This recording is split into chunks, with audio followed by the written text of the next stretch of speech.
نحمده ونصلي ونسلم على رسوله الكريم أما بعد فأعوذ بالله من الشيطان الرجيم بسم الله الرحمن الرحيم محمد رسول الله.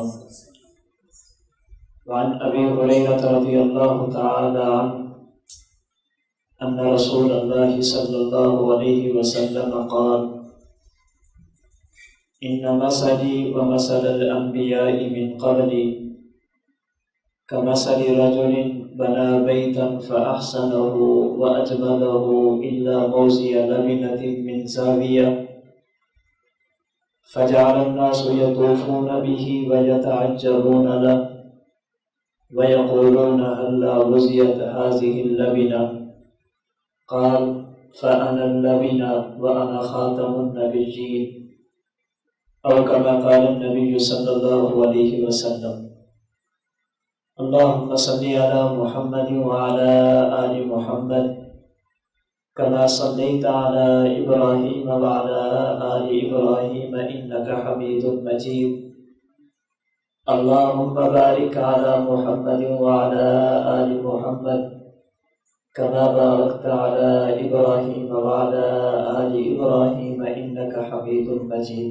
اللہ پاک نے اس کائنات میں انسانوں کو اپنی عبادت کے لیے پیدا فرمایا. وما خلقت الجن والانس الا لیعبدون. دنیا میں انسان کے آنے کا مقصد، انسان کی تخلیق کا مقصد اللہ کی عبادت ہے. عبادت کا طریقہ بتانے کے لیے، عبادت کا طریقہ سمجھانے کے لیے اللہ تعالیٰ نے اپنے اور اپنے بندوں کے درمیان ایک واسطہ مقرر فرمایا، جس واسطے کو نبوت اور رسالت کہا جاتا ہے. اللہ کے احکام پر عمل کیسے کیا جائے، اللہ تعالیٰ عبادت کا طریقہ اپنے پیغمبر کو بتاتے ہیں، اور پیغمبر اپنے فرمان اور اپنے عمل کے ذریعے عبادت کا طریقہ امت کو سکھاتے اور سمجھاتے ہیں.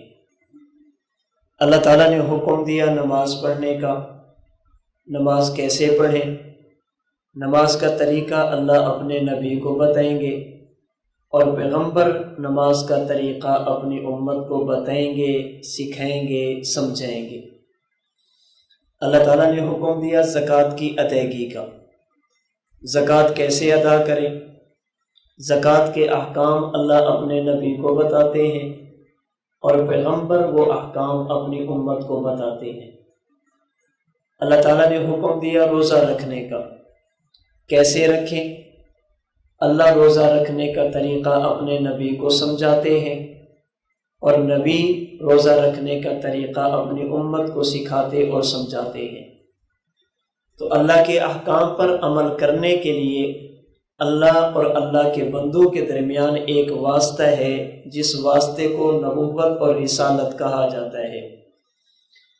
کائنات میں سب سے پہلے جس شخص کو اللہ تعالیٰ نے نبی بنا کر دنیا میں بھیجا، اس پیغمبر کا نام ہے حضرت آدم علیہ السلام.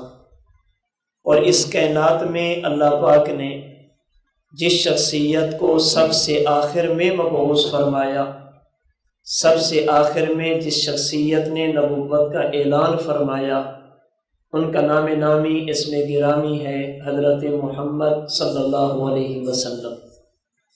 گویا کہ اللہ تعالیٰ نے اپنے پیغمبر کو پہلے انبیاء پر جو فضیلت عطا فرمائی، جو خصوصیات آپ کو عطا فرمائی، جو خوبیاں فقط آپ کو عطا فرمائی، آپ سے پہلے کسی کو نہیں دی. ان میں سے ایک خصوصیت ہے آپ کا آخری نبی ہونا.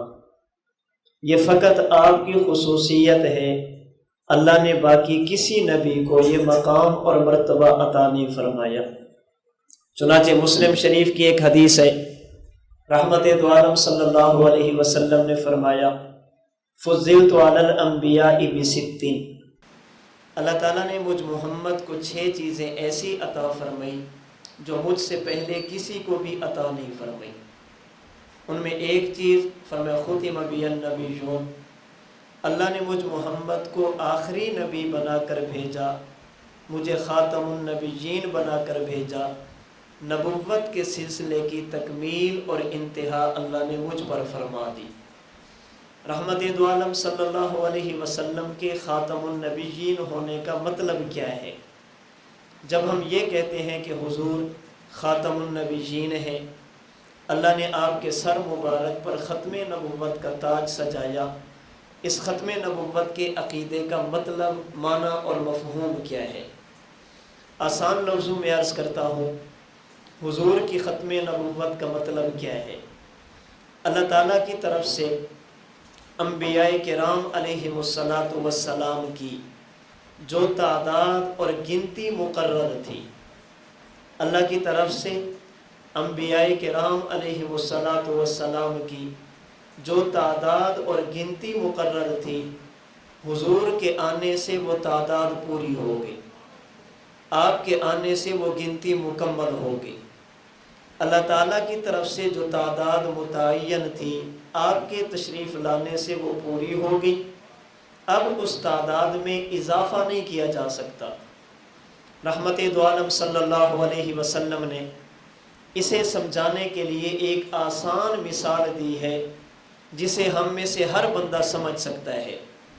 امام بخاری رحمہ اللہ نے صحیح بخاری میں حضرت ابو ہریرہ رضی اللہ تعالی عنہ سے نقل کی، فرماتے حضور صلی اللہ علیہ وسلم نے فرمایا، ان مثلی و مثل الانبیاء من قبلی، اگر کسی بندے نے میری اور پہلے انبیاء کی مثال سمجھنی ہو، کمثل رجل بنا بیتا فاحسنہ واجملہ الا موضع لبنۃ من زاویہ، اسے یوں سمجھو جیسے ایک بندہ ایک مکان، ایک کمرہ، ایک محل اور کوٹھی تعمیر کرتا ہے، خوبصورت سے خوبصورت بناتا ہے، ایک ایک اینٹ اور بلاک اچھے سے اچھا منتخب کر کے لگاتا ہے، اور ایک ایک اینٹ کو اس کی جگہ پر رکھتا ہے۔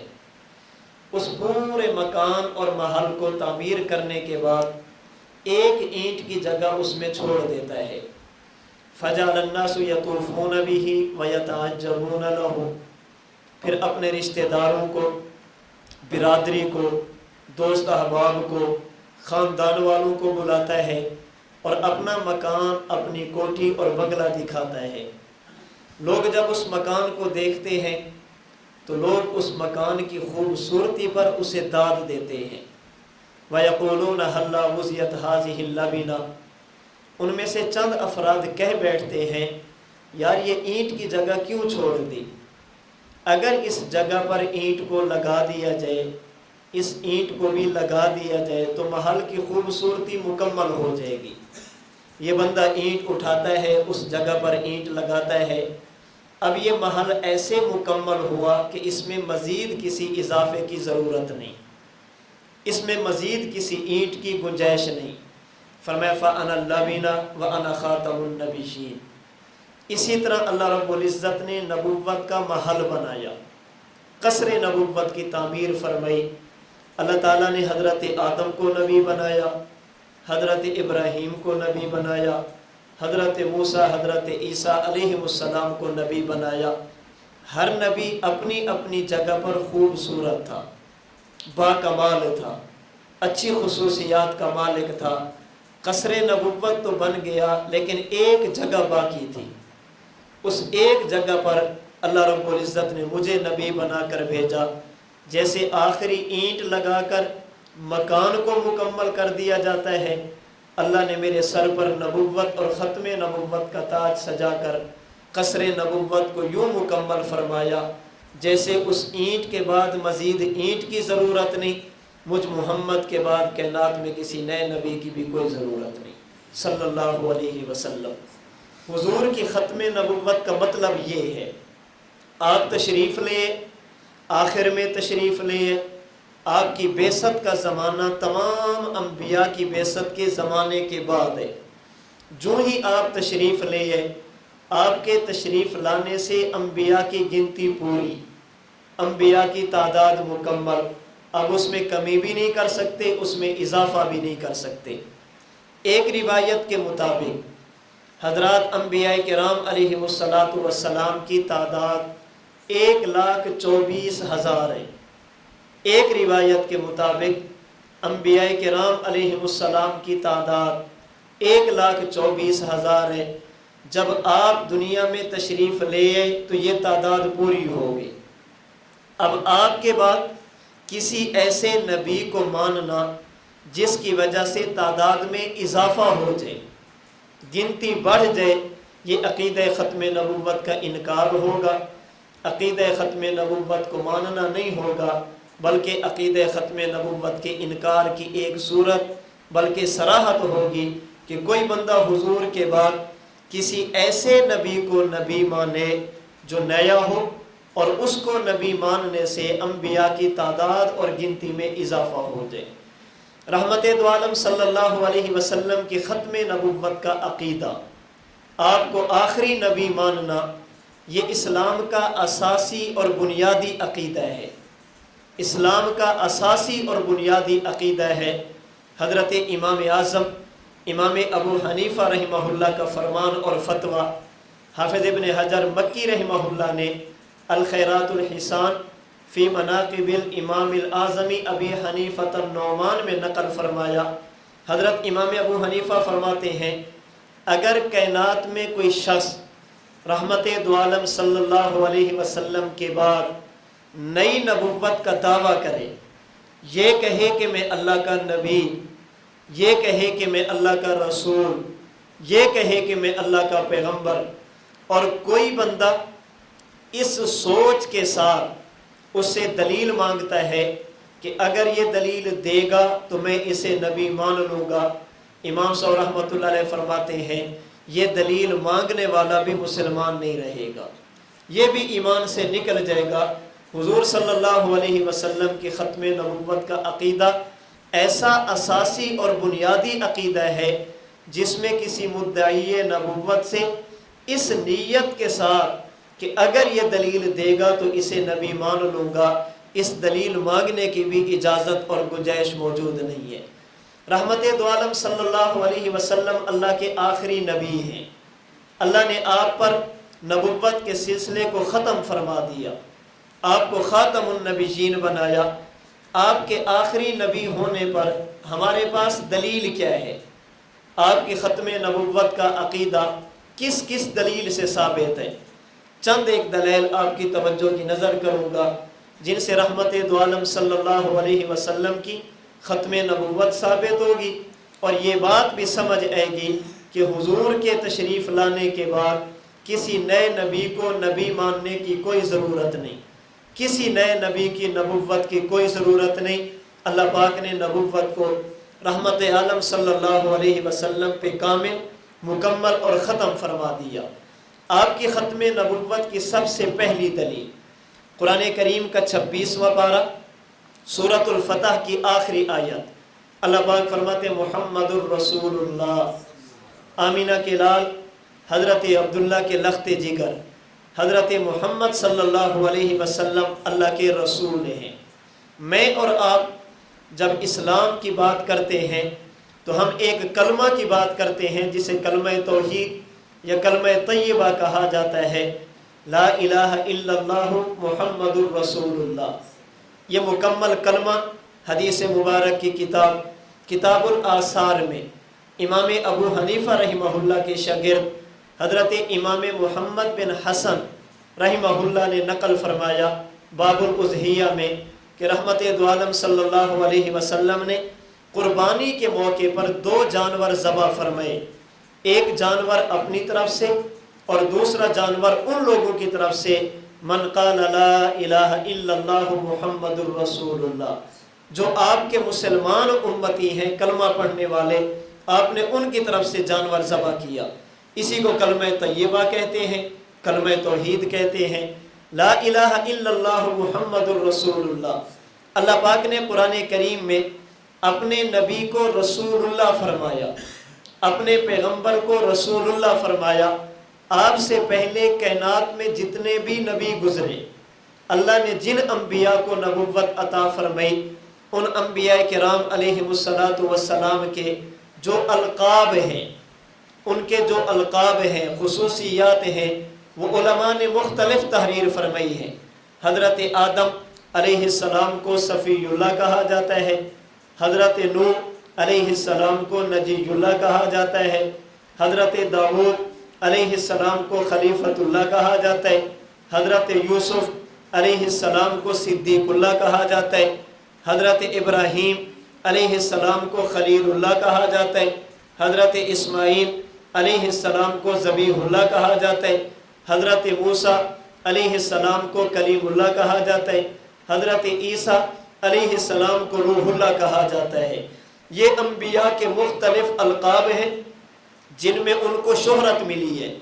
کسی نبی کا لقب بطور شہرت کے رسول اللہ نہیں ہے، کسی نبی کا لقب بطور شہرت کے رسول اللہ نہیں ہے، مختلف القاب ہیں، لیکن اللہ پاک نے جناب رسول اللہ صلی اللہ علیہ وسلم کا جو مشہور لقب ذکر فرمایا وہ وصف رسالت۔ آپ سے پہلے کسی کو رسول اللہ نہیں کہا، آپ کو رسول اللہ فرمایا۔ اس کی وجہ کیا ہے؟ اچھی طرح بات کو سمجھیں گے۔ رسول عربی زبان کا لفظ ہے جس کا معنی ہوتا ہے قاصد، جس کا معنی ہوتا ہے نمائندہ، جس کا معنی ہوتا ہے کسی کا پیغام لے کر آگے پہنچانے والا۔ اس رسول اور قاصد کے ذمے دو کام ہیں۔ نمبر ایک سے پیغام لینا، نمبر دو دوسرے کو پیغام دینا۔ یہ قاصد کا کام ہوتا ہے، ایک بندے کا پیغام دوسرے تک پہنچاتا ہے، ایک بندے کی بات دوسرے تک پہنچاتا ہے۔ یہ دو بندوں کے درمیان واسطہ رسول اس مقدس جماعت کو کہا جاتا ہے جو اللہ کا پیغام لیتے ہیں، امت کو پیغام دیتے ہیں۔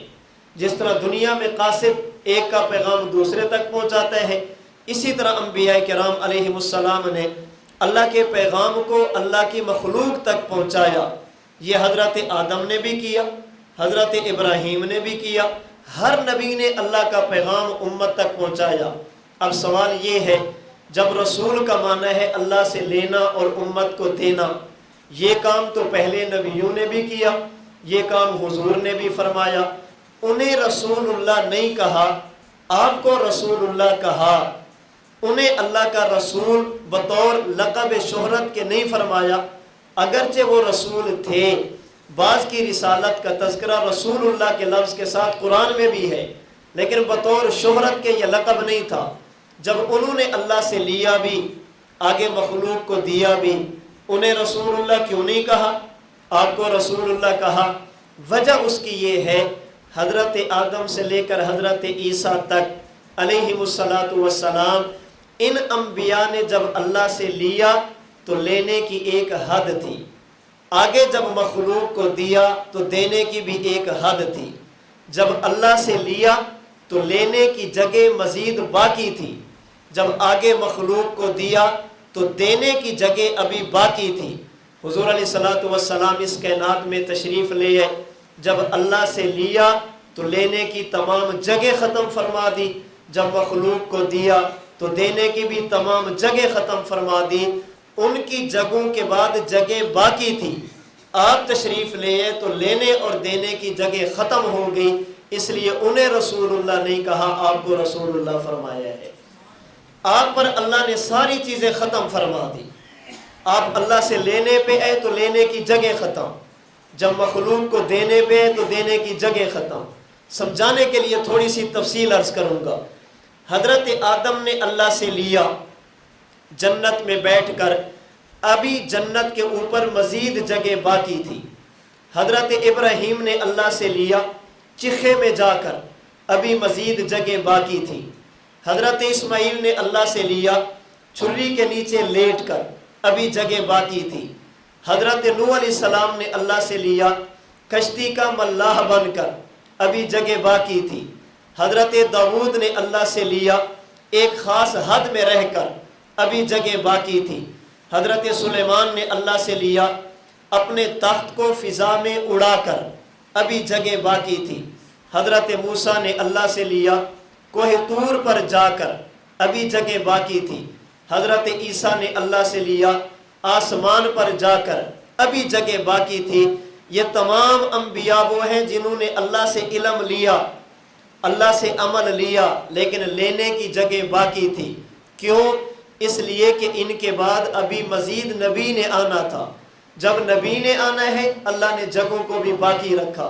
رحمت دو عالم صلی اللہ علیہ وسلم تشریف لے، اللہ نے جب آپ کو دینا شروع کیا، کائنات کی ساری جگہ اللہ نے آپ پر ختم فرما دی۔ خلاصے کے لیے 2 لفظ عرض کروں گا۔ قرآن کریم کا اگر مطالعہ کیا جائے، قرآن کریم سے ایک بات سمجھ آتی ہے، کائنات کی سب سے پہلی جگہ جس سے جگہوں کی ابتدا ہوتی ہے اسے کعبہ اور بیت اللہ کہتے ہیں، اور کائنات کی سب سے آخری جگہ جس پر جگہوں کی انتہا ہوتی ہے اسے عرش کہا جاتا ہے۔ کائنات کی ابتدا کعبہ سے، انتہا عرش پر۔ کعبہ سے پہلے کائنات میں کوئی جگہ نہیں، عرش کے بعد بھی کائنات میں کوئی جگہ نہیں۔ اللہ جب اپنے نبی کو دینے پہ آیا، نبی کو کعبہ میں بھی دیا، نبی کو عرش پر بلا کر بھی دیا۔ یہ کائنات کو سمجھا دیا جس طرح کائنات کی ابتدا کعبہ سے، انتہا عرش پر ہے، اسی طرح نبوت دینے کی ابتدا بھی میرے نبی سے، نبوت دینے کی انتہا بھی میرے پیغمبر پر ہے۔ جیسے عرش کے بعد کائنات میں جگہ کوئی نہیں، ایسے میرے نبی کے بعد کائنات میں کسی نئے نبی کی ضرورت بھی کوئی نہیں۔ اور جب انبیاء نے آگے مخلوق کو دیا، دینے کی بھی ایک حد تھی۔ حضرت آدم نے دیا اپنی امت کو، حضرت نوح نے دیا اپنی امت کو، حضرت ابراہیم نے دیا اپنی امت کو، اپنی امت کو دیا۔ کیوں؟ اس لیے کہ ابھی سلسلہ جاری تھا۔ جب حضور اکرم صلی اللہ علیہ وسلم تشریف لے آئے، آپ دینے پہ آئے، آپ نے دینے کی بھی جگہ ساری ختم کر دی۔ کائنات میں سب سے پہلا مقام، مرتبہ جہاں سے شروع ہوتا ہے اسے اہل ایمان کہا جاتا ہے، جہاں پر انتہا ہوتی ہے انہیں انبیاء کہا جاتا ہے۔ اللہ کے نبی نے اللہ سے لے کر امت کو بھی دیا، انبیاء کو بھی دیا۔ اللہ نے اپنے نبی پر دینے کی جگہ بھی ساری ختم فرما دی، لینے کی جگہ بھی ساری ختم فرما دی۔ اس لیے پہلے انبیاء میں سے کسی نبی کو بطور لقب مشہور کے رسول اللہ نہیں کہا، آمینہ کے لال کو رسول اللہ کہا۔ تو حضور کی ختم نبوت کی سب سے پہلی دلیل کلمہ طیبہ لا الہ الا اللہ محمد الرسول اللہ، آپ کا رسول اللہ ہونا دلیل، آپ اللہ کے آخری نبی ہیں۔ کیا معنی؟ جب اللہ نے آپ کو دیا، دینے کی جگہ ختم فرما دی، حضور نے آگے امت کو دیا، یہاں پر بھی دینے کی جگہ ختم فرما دی۔ نہ جگہ لینے کی بچی ہے، نہ جگہ آگے دینے کی بچی ہے۔ اللہ نے لینے کی جگہ بھی حضور پر مکمل فرما دی، دینے کی جگہ بھی حضور پر مکمل فرما دی۔ یہ اس بات کی دلیل ہے، پہلے انبیاء صرف نبی تھے، آپ آخری نبی ہیں۔ وہ فقط انبیاء، آپ خاتم الانبیاء، ان کے سر پر اللہ نے فقط نبوت کا تاج سجایا، حضور کے سر مبارک پر اللہ نے ختم نبوت کا تاج سجایا۔ سب سے پہلی دلیل آپ کا رسول ہونا، حضور اکرم صلی اللہ علیہ وسلم اللہ کے آخری نبی۔ آپ کی ختم نبوت پر دوسری دلیل جس سے آپ کی ختم نبوت ثابت ہوتی ہے، آپ علیہ الصلوۃ والسلام سے پہلے 3 نبی ایسے ہیں جنہیں اللہ نے آسمانی کتاب عطا فرمائی۔ 3 نبی ایسے جنہیں اللہ نے آسمانی کتاب عطا فرمائی۔ ایک نبی کا نام حضرت داؤد، ان کو کتاب دی جسے زبور کہتے ہیں۔ ایک نبی کا نام حضرت موسیٰ، انہیں کتاب دی جسے تورات کہتے ہیں۔ ایک پیغمبر کا نام حضرت عیسیٰ علیہ السلام، انہیں کتاب دی جسے انجیل کہتے ہیں۔ آپ سے پہلے یہ 3 نبی ہیں اور یہ 3 آسمانی کتابیں ہیں۔ وقت گزرنے کے ساتھ ساتھ یہ آسمانی کتابیں وہ ہیں جو تبدیل ہو گئی۔ وقت گزرنے کے ساتھ ساتھ یہ آسمانی کتابیں وہ ہیں جو اپنی اصلی صورت میں باقی نہیں رہی۔ وقت گزرنے کے ساتھ ساتھ لوگوں نے ان آسمانی کتابوں میں تحریف اور تبدیلی کر ڈالی۔ آج دنیا کا کوئی شخص بھی حضرت داؤد کا کلمہ پڑھنے والا، حضرت موسیٰ کی نبوت کا اقرار کرنے والا، انہیں نبی مان کر آج بھی ان کا کلمہ پڑھنے والا، حضرت عیسیٰ علیہ السلام کی طرف اپنی نسبت کرنے والا، اپنے آپ کو نصرانی اور عیسائی کہنے والا، آج کوئی بندہ بھی یہ نہیں کہہ سکتا ہمارے پاس تورات وہی جو حضرت موسیٰ پر اتری تھی۔ کوئی عیسائی نہیں کہہ سکتا ہمارے پاس انجیل وہی جو حضرت عیسیٰ علیہ السلام پہ اتری تھی۔ حضرت داؤد کو ماننے والا کوئی بندہ آج دعویٰ نہیں کر سکتا کہ ہمارے پاس زبور وہی جو حضرت داؤد علیہ السلام پر اتری تھی، بلکہ میری معلومات کی حد تک جہاں تک ہم نے پڑھا ہے، ملک بدلنے سے تورات اور انجیل بدل جاتی ہے، صوبہ بدلنے سے بائبل بدل جاتی ہے، ضلع اور شہر بدلنے سے آسمانی کتاب تبدیل ہو جاتی ہے۔ ایک ملک سے چھپنے والی انجیل دوسرے ملک کی انجیل سے نہیں ملتی، ایک میں کچھ ہوگا، دوسری میں کچھ اور ہوگا، تیسری میں کچھ اور ہوگا۔ ایک انجیل دوسری انجیل سے نہیں ملتی، وہ اپنی اصلی صورتوں میں محفوظ نہیں، ان میں تبدیلیاں کی گئی۔ اگر کوئی بندہ ہم سے پوچھے، ہم اسے تحدی، چیلنج کے ساتھ، دعوے کے ساتھ یہ بات کر سکتے ہیں۔ اگر کسی بندے میں ہمت ہو اور وہ یہ کام کر سکے، مشرق سے چلے مغرب تک پہنچے، شمال سے چلے جنوب تک پہنچے، زمین سے چلے آسمان تک پہنچے، تحت الثری سے چلے سدرۃ المنتہا تک پہنچے، اگر کسی کے بس میں ہو فرش سے چلے عرش تک پہنچے۔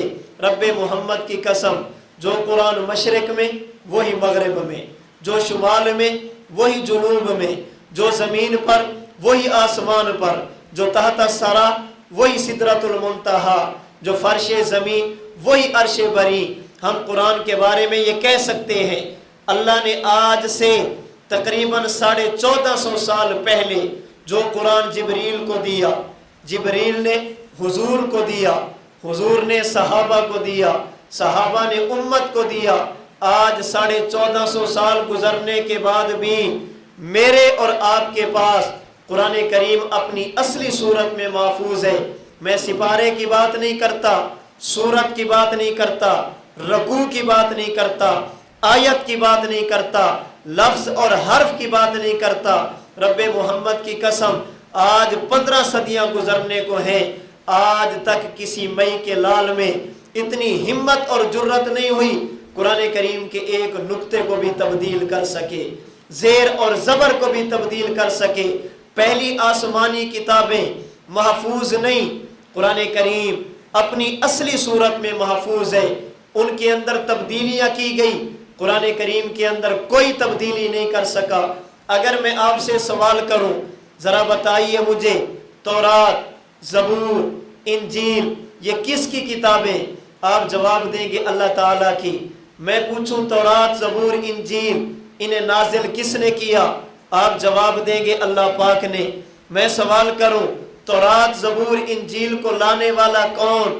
آپ جواب دیں گے جبریل۔ میں سوال کروں جنہیں تورات، زبور، انجیل دی گئی وہ کون؟ آپ جواب دیں گے اللہ کے نبی، اللہ کے رسول، اللہ کے پیغمبر۔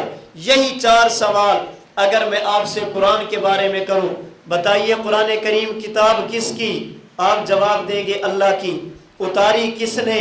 آپ جواب دیں گے اللہ نے۔ لانے والا کون؟ آپ جواب دیں گے جبریل۔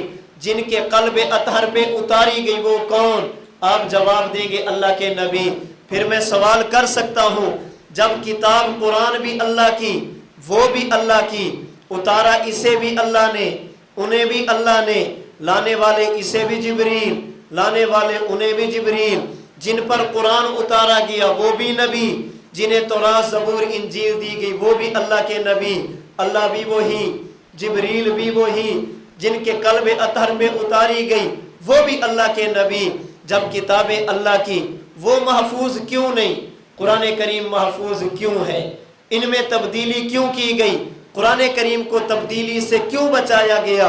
جو خدا، جو اللہ قرآن کی حفاظت کروا سکتا ہے، وہ تورات اور زبور، انجیل کی بھی حفاظت کروا سکتا ہے۔ جب کتابیں ساری اللہ کی، وہ محفوظ کیوں نہیں؟ قرآن کریم محفوظ کیوں ہے؟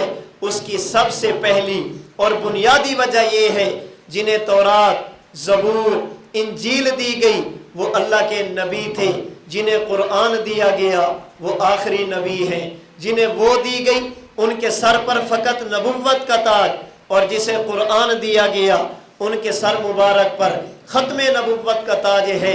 ان انبیاء نے جانا تھا، جانے کے بعد کسی اور نبی نے آنا تھا، اللہ نے اسے مزید تعلیمات دینی تھی۔ نبی کے جانے کے بعد نبی نے آنا، اب جب نبی نے آنا ہے پہلی کتاب کی حفاظت کی ضرورت نہیں۔ کیوں؟ اس لیے کہ انسان کی فطرت ہے، جو چیز چلنے والی ہو، جو چیز عمل کرنے والی ہو اس کی حفاظت تو کی جاتی ہے۔ جو سکہ بند ہو جائے اس کی حفاظت کا انتظام نہیں کیا جاتا۔ جو سکہ چلنے والا ہو، جو کرنسی چلنے والی ہو اسے محفوظ رکھا جاتا ہے، چلنے والی نہ ہو اس کی حفاظت کا انتظام اہتمام نہیں کیا جاتا۔ چونکہ تورات، زبور، انجیل پر عمل کرنے کی ضرورت نہیں، حفاظت کی بھی ضرورت نہیں۔ حضور کے بعد کائنات میں چونکہ کسی نئے نبی کی ضرورت نہیں، آپ کے بعد قیامت ہے، آپ کے بعد آخرت ہے، نبوت کا سلسلہ منقطع ہو گیا۔ چونکہ قرآن کریم پر عمل کرنا تھا اس لیے اللہ نے قرآن کریم کی حفاظت کروائی ہے۔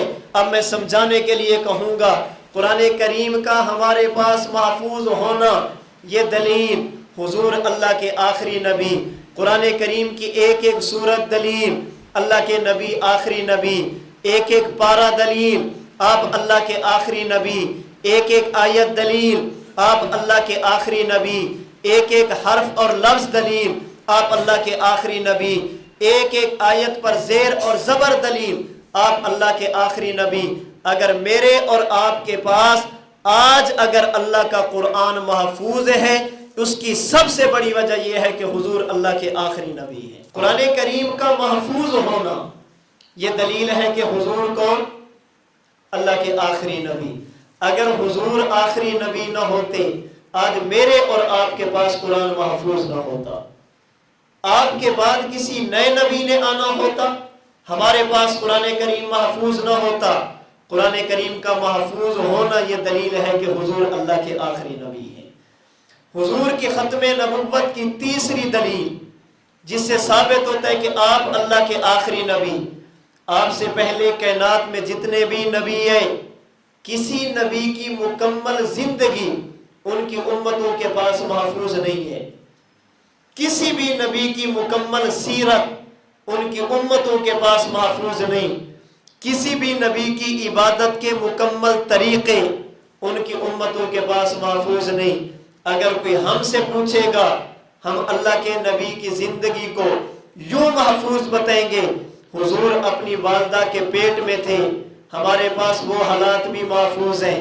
اللہ کے نبی پیدا ہوئے، آپ کی ولادت کے واقعات ہمارے پاس محفوظ ہیں، آپ کا بچپن، آپ کا لڑکپن، آپ کی جوانی، آپ کی شادی، آپ کی تجارت، آپ کی اولاد، آپ کی جنگیں، آپ کے معاملات، آپ کی خانگی زندگی، آپ کی باہر کی زندگی، اپنوں کے ساتھ برتاؤ، غیروں کے ساتھ برتاؤ، آپ کی عبادت کا طریقہ، عبادت کے احوال، آپ علیہ الصلوۃ والسلام کی دنیاوی زندگی میں آپ کی بیماریاں، آپ کی رحلت اور وفات، آپ کو غسل دینے والے، آپ کا جنازہ کیسے پڑھا گیا، آپ کو قبر میں اتارنے والے کون، قبر کے اندر اللہ کے نبی کے جسم کا محفوظ ہونا، قبر کے اندر اللہ کے نبی کی خدمت میں ملائکہ کی طرف سے سلام کا پہنچانا، قبر انور پر حاضر ہونے والوں کے سلام کو سن کر اس کا جواب دینا، آپ علیہ الصلوۃ والسلام کا قبر میں رہ کر اللہ کی عبادت نماز کی صورت میں ادا کرنا، اللہ کی طرف سے آپ کو رزق کا ملنا، امت کے اعمال کو دیکھ کر خوشی کا اظہار کرنا یا استغفار کرنا، آپ کا قیامت کے دن قبر سے اٹھنا، حوض کوثر پر جانا، امت کی شفاعت فرمانا، حساب اور کتاب کے لیے آسانی اور سہولت کی شفاعت کرنا، آپ کا جنت میں جانا، الغرض ماں کے پیٹ سے لے کر دنیا تک، دنیا سے لے کر قبر تک، قبر سے لے کر جنت میں جانے تک آپ کی زندگی کے ایک ایک حالت آج ہمارے پاس محفوظ ہے۔ کسی نبی کی زندگی، کسی نبی کی سیرت ان کی امتوں کے پاس محفوظ نہیں۔ میرے اور آپ کے پاس آج بھی نبوت کی سیرت اور زندگی مکمل طور پر محفوظ ہے۔ یہاں بھی اگر میں آپ سے سوال کروں حضرت آدم سے لے کر حضرت عیسیٰ تک یہ اشخاص کون، یہ جماعت کس کی؟ آپ کہیں گے انبیاء کی۔ میں سوال کروں ان کو نبی کس نے بنایا؟ آپ جواب دیں گے اللہ پاک نے۔ ان کی زندگی کیسی تھی؟ آپ جواب دیں گے معصومیت والی، ان کی زندگی میں معصیت نہیں، اللہ کی نافرمانی نہیں، ان کی زندگی بے عیب تھی، ان کی زندگی میں اللہ کی نافرمانی اور گناہ موجود نہیں تھا۔ آپ سے میں سوال کروں حضور کون؟ آپ کہیں گے اللہ کے نبی۔ آپ کے سر مبارک پر نبوت کا تاج کس نے رکھا؟ آپ کہیں گے اللہ پاک نے۔ آپ کی زندگی بھی کیسی؟ آپ کہیں گے معصوم، آپ کی زندگی میں گناہ نہیں۔ پھر سوال یہ ہے جب وہ بھی اللہ کے نبی، حضور بھی اللہ کے نبی، انہیں بھی نبی اللہ نے بنایا، آپ کو بھی اللہ نے بنایا، ان کو بھی اللہ نے گناہوں سے بچایا، آپ کو بھی اللہ نے گناہوں سے بچایا، ان کی سیرت محفوظ کیوں نہیں؟ آپ کی زندگی محفوظ کیوں ہے؟ ان کے احوال محفوظ کیوں نہیں؟ آپ کی مکمل زندگی اس امت کے پاس محفوظ کیوں ہے؟ یاد رکھنا اس کی بھی سب سے بڑی وجہ یہ ہے وہ فقط نبی، آپ آخری نبی، ان کے لیے فقط نبوت، آپ کے لیے ختم نبوت، ان کی نبوت کے بعد نبوت، آپ کی نبوت کے بعد قیامت، وہ فقط انبیاء، آپ خاتم الانبیاء۔ اگر آج میرے اور آپ کے پاس اپنے نبی کی مکمل زندگی محفوظ ہے تو یہ دلیل ہے کہ حضور اللہ کے آخری نبی ہیں۔ کیوں؟ آج اگر کوئی بندہ حضرت موسیٰ علیہ السلام کی تعلیمات پر عمل کرنا چاہے کر سکتا ہے؟ آج اگر کوئی بندہ حضرت داؤد علیہ السلام کی تعلیمات پہ عمل کرنا چاہے کر سکتا ہے؟ نہیں کر سکتا۔ کیسے کر سکتا ہے؟ مسلم شریف کی روایت آپ نے فرمایا لو کان موسیٰ حیا لما وسعہ الا اتباعی۔ اے مسلمانوں آج اگر اللہ کے نبی حضرت موسیٰ بھی دنیا میں موجود ہوتے وہ مجھ محمد کی بات مانتے، اپنی بات نہ کرتے۔ اس لیے ہمارا عقیدہ ہے اللہ نے انبیاء میں سے ایک نبی حضرت عیسیٰ کو زندہ آسمان پہ اٹھا لیا۔ جب قیامت قریب آئے گی حضرت عیسیٰ زندہ زمین پر تشریف لیں گے۔ آپ زمین پر آ کر لا الہ الا اللہ عیسیٰ روح اللہ نہیں پڑھیں گے، لا الہ الا اللہ محمد الرسول اللہ پڑھیں گے۔ اگر نماز پڑھیں گے یا پڑھیں گے انجیل کی تلاوت نہیں، اللہ کے قرآن کی تلاوت کریں گے، بات عیسائیت کی نہیں کریں گے، اسلام کی کریں گے، اپنی شریعت کی نہیں شریعت محمدیہ کی کریں گے۔ چونکہ حضور اللہ کے آخری نبی، آپ کی ختم نبوت کی وجہ سے اللہ نے اس امت کے اندر یہ اعزاز عطا فرمایا، امت کے پاس نبی کی مکمل زندگی آج بھی محفوظ ہے۔ بلکہ میں ایک بات مزید عرض کرتا ہوں، اللہ نے اپنے نبی کی ختم نبوت کی وجہ سے آپ کی ختم نبوت کو یوں بتایا، یوں ثابت فرمایا، آج کسی نبی کا امتی صحیح دلیل کی دنیا میں اپنے نبی کے مکمل فرامین بھی نہیں بتا سکتا۔ اگر ہم سے کوئی بندہ پوچھے گا ہم بتائیں گے اگر میرے پیغمبر نے اپنی مبارک زبان سے لفظ فرمایا امت کے پاس الفاظ بھی محفوظ ہیں، اگر نبی نے ہاتھ سے اشارہ فرمایا ہمارے پاس اشارات بھی محفوظ ہیں، میرے نبی کے اشارے بھی محفوظ ہیں، آپ کی عادات بھی محفوظ ہیں، آپ کی خصوصیات بھی محفوظ ہیں، عبادات کے احوال بھی محفوظ ہیں۔ وجہ اس کی یہ ہے پہلے فقط نبی، آپ آخری نبی، ان کے لیے فقط نبوت، آپ کے لیے ختم نبوت، وہ انبیاء، آپ خاتم الانبیاء صلی اللہ علیہ وسلم۔ اگر امت کے پاس میرے نبی کی زندگی مکمل محفوظ ہے تو یہ دلیل حضور اللہ کے آخری نبی ہے۔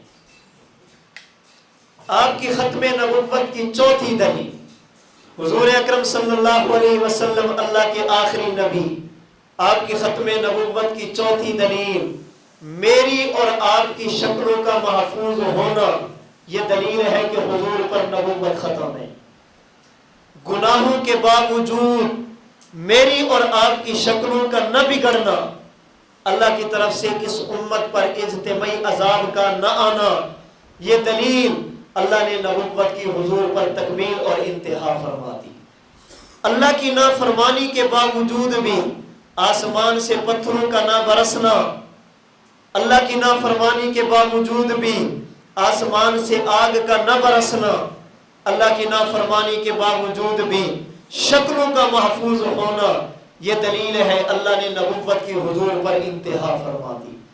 اگر حضور آخری نبی نہ ہوتے، میری اور آپ کی شکلیں محفوظ نہ ہوتی، حضور آخری نبی نہ ہوتے، ہم اس کائنات میں امن، چین، اطمینان اور سکون کے ساتھ نہ پھرتے۔ تھوڑی سی تفصیل اس کی بھی عرض کرنا چاہوں گا۔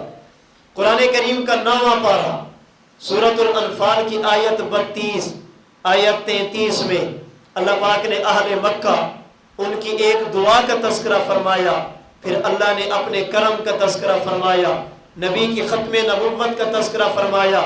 اللہ پاک نے قرآن کریم کی ان آیات میں اہل مکہ کی ایک دعا کو نقل کیا۔ یہ اہل مکہ گھر سے چلے، کعبہ اور بیت اللہ کا غلاف پکڑا، غلاف پکڑ کر اللہ سے دعا کر رہے ہیں، اللہم ان کان ھذا ھو الحق من عندک فامطر علینا حجارۃ من السماء او ائتنا بعذاب علیم۔ اللہ اگر دین محمدی سچا، تیرے نبی واقعی برحق، اسلام واقعی سچا دین ہے، اللہ ہم پر آسمان سے پتھر برسا دے، ہمیں عذاب میں مبتلا کر دے، اللہ ہمارا نام و نشان اس کائنات اور دنیا سے مٹا دے۔ اللہ پاک نے انہیں عذاب میں مبتلا نہیں کیا، ان پر آسمان سے پتھر نہیں برسے، اللہ نے ان کی شکلوں کو نہیں بگاڑا، شکلوں کو تبدیل نہیں فرمایا، معصیت اور نافرمانی کے باوجود اللہ نے انہیں دنیا کے اجتماعی عذاب سے بچایا۔ کوئی کہہ سکتا تھا اگر وہ غلط تو عذاب کیوں نہیں آیا، مانگ رہے ہیں پتھر کیوں نہیں برسے، اگر وہ ٹھیک نہیں ہے اللہ نے انہیں تباہ کیوں نہیں کیا، اللہ نے ان کی شکلوں کو کیوں نہیں بگاڑا۔ اللہ نے قرآن کریم کی آیت میں جواب دیا، فرمایا وما کان اللہ لیعذبہم وانت فیہم، سمجھانے کے لیے حضرت مفتی محمد شفیع عثمانی رحمہ اللہ کی تفسیر معارف القرآن کا سہارا لوں گا۔ حضرت مفتی صاحب رحمۃ اللہ علیہ فرماتے ہیں اللہ کا قانون یہ ہے، اللہ کی عادت یہ ہے، اللہ کی طرف سے ضابطہ اور اصول یہ ہے، اگر کسی نبی کی امت اپنے نبی کی بات نہ مانے، اللہ انہیں عذاب دینے کا فیصلہ فرما لے، پھر خدا کا قانون یہ ہے جو نبی جس جگہ کا نبی ہو، جہاں جہاں تک نبی کی نبوت کی حد ہو، جو جگہ نبی کی نبوت کے ایریا میں شامل ہو، جب تک نبی نبوت کے ایریا میں ہوگا اللہ قوم کو عذاب نہیں دیں گے۔ جب تک نبی نبوت کی حد میں ہوگا اللہ عذاب نہیں دیں گے۔ عذاب کب دیں گے؟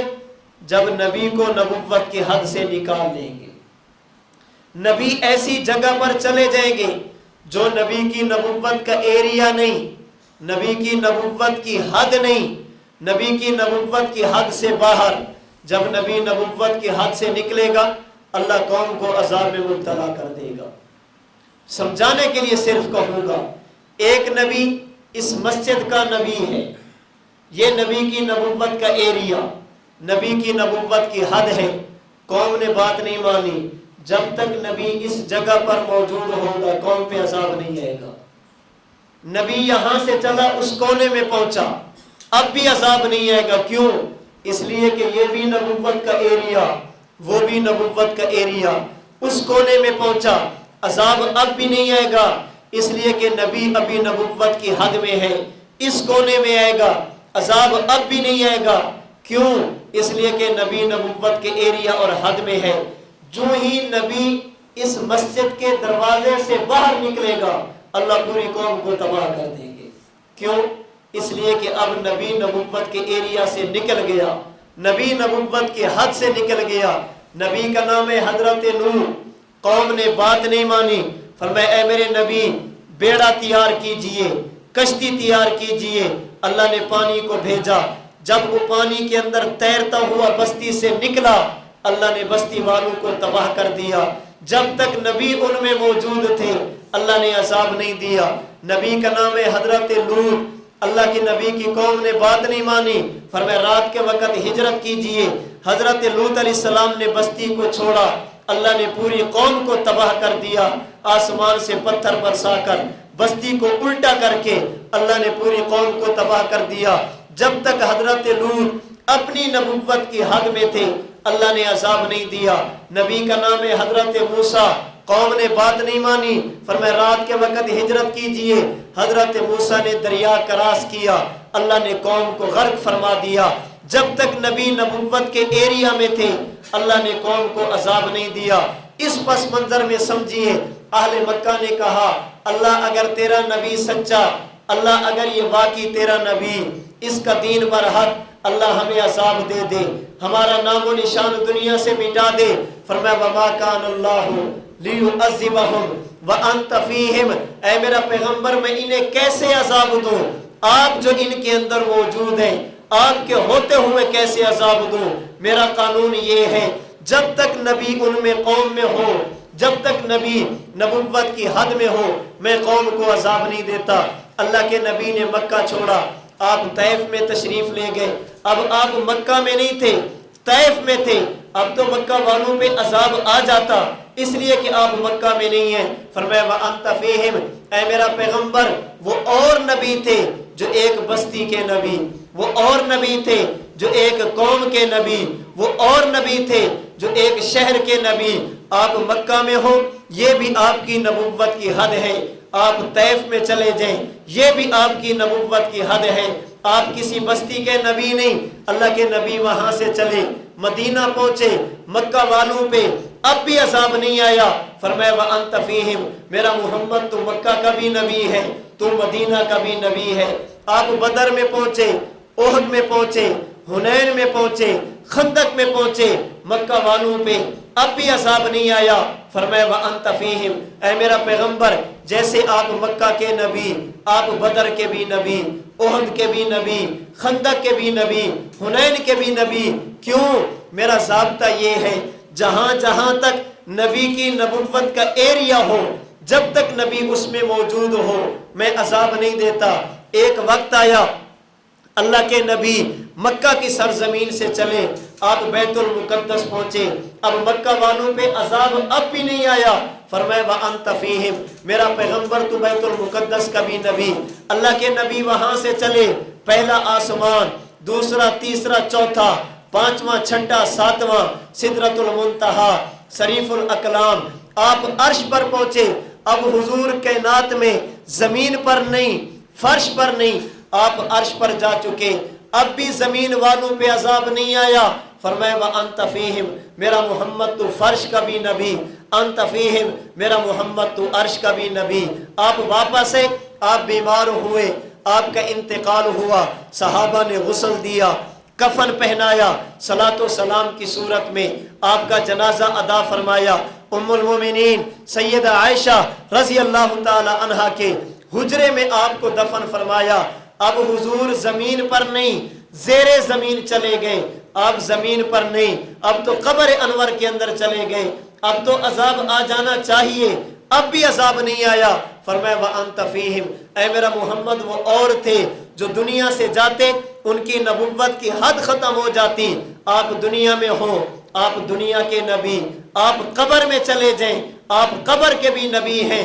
پتہ یہ چلا آپ کی نبوت کہاں سے شروع ہوئی، آپ مکہ میں ہو، أَنْتَ فِيهِمْ، مکہ کے نبی، آپ مدینہ میں ہو، أَنْتَ فِيهِمْ، آپ مدینہ کے نبی، آپ زمین پر ہوں، أَنْتَ فِيهِمْ، آپ زمین کے نبی، آپ آسمان پر ہوں، أَنْتَ فِيهِمْ، آپ آسمانوں کے نبی، آپ فرش پر ہوں، أَنْتَ فِيهِمْ، آپ فرش کے نبی، آپ عرش پر چلے جائیں، أَنْتَ فِيهِمْ، آپ عرش کے نبی، آپ دنیا میں ہو، أَنْتَ فِيهِمْ، آپ دنیا کے نبی، آپ قبر میں چلے جائیں، أَنْتَ فِيهِمْ، آپ قبر کے بھی نبی۔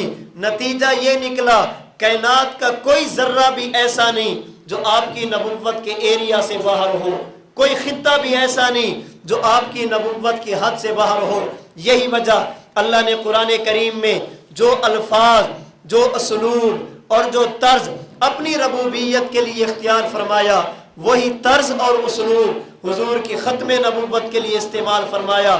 الحمدللہ رب العالمین، اللہ کی توحید، وما ارسلناک الا رحمۃ للعالمین، حضور کی نبوت، قل اعوذ برب الناس، اللہ کی ربوبیت، وما ارسلناک الا کافۃ للناس، یہ حضور کی نبوت اور ختم نبوت اللہ نے سمجھا دیا۔ جیسے کائنات کا کوئی ذرہ اللہ کی ربوبیت سے باہر نہیں، آپ کی نبوت سے باہر نہیں، جیسے کائنات کا کوئی فرد اللہ کی ربوبیت سے باہر نہیں، آپ کی نبوت سے باہر نہیں، کائنات کے جس ذرے تک اللہ کی ربوبیت ہوگی، کائنات کے اسی ذرے تک آپ کی نبوت ختم نبوت بھی ہوگی۔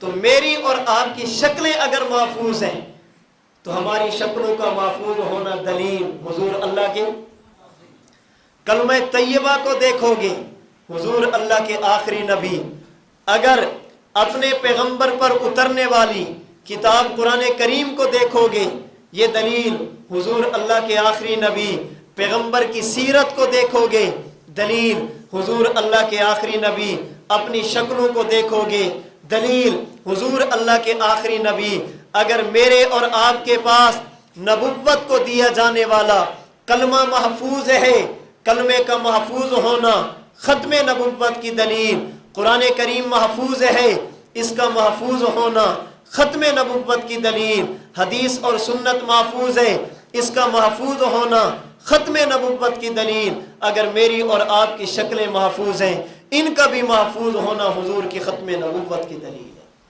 یہ دلیلیں ہیں ساری کی ساری، اللہ کے نبی اللہ کے آخری نبی ہیں، تو نبوت کے جس سلسلے کی ابتدا اللہ نے حضرت آدم سے فرمائی، اس کی تکمیل اور انتہا آمینہ کے لال پر فرمائی، اللہ نے اپنے نبی کو آخری نبی بنایا۔ اب سوال یہ رہ گیا، جب حضور اللہ کے آخری نبی، آپ کے بعد کائنات میں کسی نبی نے پیدا نہیں ہونا، آپ کے بعد کائنات میں کسی نئے نبی نے نہیں آنا، امت کو کون سنبھالے گا؟ امت کی رہنمائی کون کرے گا؟ امت کی دینی ضرورت کو پورا کون کرے گا؟ احادیث طیبہ کو دیکھا جائے، مجھے اور آپ کو سمجھ آتے ہیں حضور کے بعد امت کو کون سنبھالے گا؟ فرمایا خلفائے راشدین ابو بکر، عمر، عثمان، علی رضی اللہ عنہم اجمعین، ان کے بعد کون سنبھالے گا؟ فرمایا صحابہ کرام، ان کے بعد کون سنبھالے گا؟ فرمایا مجتہدین اور فقہا، ان کے بعد کون سنبھالے گا؟ فرمایا علماء۔ اس کا معنی یہ، حضور کی ختم نبوت کا مطلب یہ ہم خلفائے راشدین کو مانیں، حضور کی ختم نبوت کا مطلب یہ ہم صحابہ کو مانیں، ختم نبوت کا مطلب یہ مجتہدین اور فقہا کو مانیں، ختم نبوت کا مطلب یہ ہم علماء کو بھی مانیں۔ علماء نبی کی ختم نبوت کی ضرورت ہے، قیامت کی صبح تک اللہ کے نبی کی نبوت بھی باقی رہے گی، آپ کی نبوت کی حفاظت کرنے والے، امت کی دینی ضرورت کو پورا کرنے والے علماء بھی باقی رہیں گے۔ جو حضور کو آخری مانے گا خلفاء کو مانے گا، آخری مانے گا صحابہ کو مانے گا، آخری مانے گا فقہا کو مانے گا، آخری مانے گا علماء کو بھی مانے گا۔ ہم کسی کے کہنے پر حضور کی ختم نبوت کا انکار نہیں کرتے، ہم کسی کے کہنے پر خلفائے راشدین کو نہیں چھوڑتے، ہم کسی کے کہنے پر صحابہ کرام کو نہیں چھوڑتے، ہم کسی کے کہنے پر فقہا کو نہیں چھوڑتے، تو ہم کسی کے کہنے پر علماء حق کو بھی نہیں چھوڑ سکتے۔ یہ ختم نبوت کی ضرورتیں ہیں۔ قیامت کی صبح تک کسی نئے نبی نے آنا نہیں، کسی نئے نبی کو نبوت کا ملنا نہیں، امت کی ضرورتوں کو پورا کون کرے گا؟ اللہ کے نبی نے یہ 4 طبقات امت کو دیے، فرمایا میرے بعد خلفائے راشدین، ان کے بعد صحابہ کرام، ان کے بعد مجتہدین اور فقہا، پھر ان فقہا کی تعلیمات کی روشنی میں علماء امت۔ یہ عقیدہ ختم نبوت کی ضرورت ہے، یہ عقیدہ ختم نبوت میرے اور آپ کے اسلام کی بنیاد ہے۔ اور یاد رکھنا، حضور کی ختم نبوت کا عقیدہ وہ ہے جو انسان تو انسان جانور بھی مانتے ہیں۔ آپ کی ختم نبوت کے عقیدے کو جانور بھی مانتے ہیں۔ امام طبرانی رحمہ اللہ نے المعجم الصغیر میں روایت نقل کی، حضرت عمر فرماتے ہیں ہم حضور کی مجلس میں بیٹھے تھے، ایک دیہاتی اپنے ہاتھ میں ایک تھیلا لے کر آپ کی مجلس میں حاضر ہوا، آ کر حضور سے پوچھا آپ کون ہیں؟ فرمایا مجھے اللہ کا نبی کہتے ہیں، مجھے اللہ کا رسول اور پیغمبر کہتے ہیں۔ وہ دیہاتی اور شکاری پوچھنے لگا آپ اللہ کے نبی ہیں؟ فرمایا جی ہاں، مجھے اللہ کا نبی کہتے ہیں، اللہ کا رسول کہتے ہیں۔ حضرت عمر فرماتے ہیں اس نے اپنا تھیلا کھولا، تھیلا کھولنے کے بعد اندر سے ایک گوہ نکالی، گوہ آپ کے سامنے گوہ کو رکھا، کہ ان آمن بک ھذا الذب آمنت بک، اے محمد اگر یہ گوہ آپ کو مان لے تو میں بھی مان لوں گا، یہ آپ کو نبی مان لے میں بھی مان لوں گا۔ حضرت عمر فرماتے ہیں حضور نے گوہ سے بات کی، گوہ نے آپ کو جواب دیا، فتکلم الذب بلسان عربی مبین یفہمہ القوم جمیعا، آپ نے اس کے ساتھ گفتگو کی، اس گوہ نے ایسا جواب دیا تمام صحابہ اس کی بات کو سن بھی رہے تھے، سمجھ بھی رہے تھے۔ آپ نے فرمایا یا ذب، اے گوہ میری بات کو سنتی ہو؟ کہ لبیک وصادیک یا رسول رب العالمین۔ حضور فرمائیے کیا حکم ہے؟ میں آپ کی بات کو سن رہی ہوں، کیا پوچھنا چاہتے ہیں فرمائیے۔ آپ نے پوچھا کہ تیرا خدا کون، تو عبادت کس کی کرتی ہے؟ اس گوہ نے جواب دیا الذی فی السماء عرشہ وفی الارض سلطانہ وفی البحر سبیلہ وفی الجنۃ رحمتہ وفی النار عذابہ۔ میں اپنی پیشانی اس ذات کے سامنے جھکاتی ہوں جو عرش کا بھی مالک ہے، جس کی بادشاہت زمین میں بھی ہے، جو سمندروں میں راستے بنا دے، جس پہ خوش ہو جائے رحمت کی صورت میں جنت دے دے، جس پر ناراض ہو جائے جہنم کی صورت میں عذاب دے دے۔ میں سجدہ اسی کو کرتی ہوں، عبادت اسی کی کرتی ہوں، خالق اور مالک اسی کو مانتی ہوں۔ آپ نے فرمایا من انا، اے گو ذرا یہ بتا مجھے بھی جانتی ہے میں کون ہوں؟ اس گوہ نے جواب دیا انت رسول اللہ، حضور آپ اللہ کے رسول ہیں۔ کوئی کہہ سکتا تھا رسول تو اور بھی تھے، اس نے حضور کی رسالت کا اقرار کیا تو کیا کمال کیا، کہ انت رسول اللہ و خاتم الانبیاء، حضور میں اللہ کو رسول، آپ کو اللہ کا نبی بھی مانتی ہوں، آخری رسول بھی مانتی ہوں۔ میں فقط آپ کی نبوت نہیں ختم نبوت بھی مانتی ہوں۔ اس کا معنی یہ ہے حضور کو آخری نبی فقط انسان نہیں جانور بھی مانتے ہیں۔ ختم نبوت کا عقیدہ جانوروں کو بھی سمجھ آیا، انسان تو اشرف المخلوقات ہے، پھر ہم کہہ سکتے ہیں جو حضور کو آخری نہ مانے وہ جانوروں سے بھی بدتر ہے۔ آپ کی ختم نبوت کا اقرار نہ کرے وہ جانوروں سے بھی گیا گزرا ہے۔ اللہ تعالیٰ مجھے اور آپ کو اپنے نبی کی نبوت کے ساتھ ساتھ ختم نبوت کے عقیدے کو بھی ماننے کی توفیق عطا فرمائے۔ اس عقیدے ختم نبوت کے تحفظ کے بھی مجھے اور آپ کو توفیق عطا فرمائے۔ اللہ پاک نے ختم نبوت کی برکت سے امت کو جو نعمتیں عطا فرمائی، خلفائے راشدین، صحابہ کرام، فقہاء، علماء حق، اللہ مجھے اور آپ کو ان کی قدر کرنے کی بھی توفیق عطا فرمائے، ان کے ساتھ مجھے اور آپ کو وابستگی عطا فرما دے۔ وآخر دعوانا ان الحمد للہ رب العالمین۔